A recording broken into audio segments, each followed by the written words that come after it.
3대 특검이 인선 작업에 속도를 내는 가운데 김건희 여사와 검찰총장, 민정수석의 비화폰 통화 논란이 커지고 있습니다. 앞서 전해드린 것처럼 비화폰 통화 내역도 수사 대상에 오를 것으로 보이는데요. 법조팀 이혁재 기자와 함께 김건희 특검과 관련해 좀 더 자세한 이야기 나눠보겠습니다. 김 기자, 김주현 전 민정수석의 비화폰 사용 기록이 논란인데 김건희 여사는 물론 심우정 검찰총장도 특검 수사 대상이 될까요?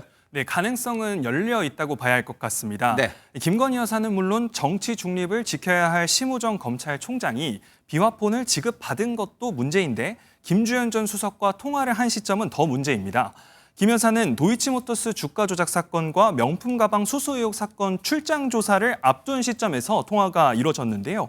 이 출장 조사가 이원석 당시 검찰총장의 보고 없이 이뤄져 이창수 당시 서울중앙지검장과의 갈등으로 번지기까지 했었죠.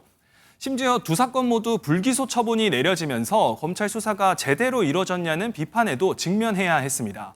심 총장 통화는 창원지검에서 명태균 게이트 수사가 본격화될 때이고요. 두 통화 모두 굉장히 민감한 시기에 이뤄졌고 이후 수사 결과가 납득할 수 있느냐는 비판을 마주했던 만큼 해당 통화가 수사와 관련된 통화가 아니었겠느냐는 의심이 나오고 있습니다. 경호처가 수사기관에 협조하기 시작하면서 이 비화폰 서버 기록 등을 이미 제출한 상황인데요.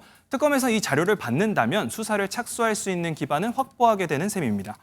네, 결국 김건희 여사 소환 조사가 중요해 보이는데요. 지금 병원에 입원한 상태잖아요. 네, 맞습니다. 김 여사의 병세가 지속된다면 소환 조사 계획에 차질이 생길 수 있다는 분석이 나오는 이유입니다.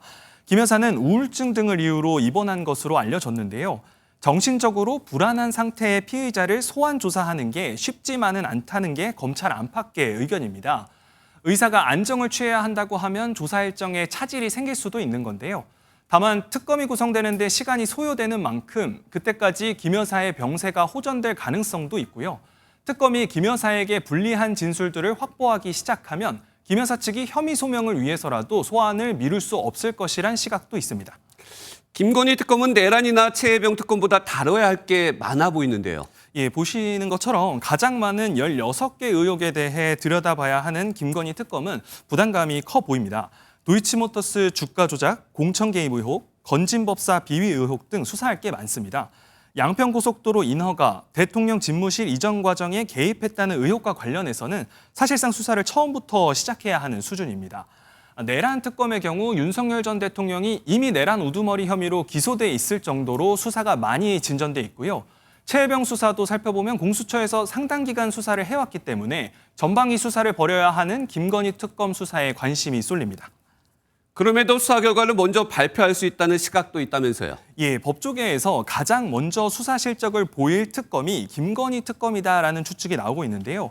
김 여사의 도이치모터스 주가 조작 관여 의혹과 관련해서 법리 판단만 남겨뒀다는 분석이 많았던 만큼 도이치 사건 처분을 빠르게 할 수 있다는 겁니다.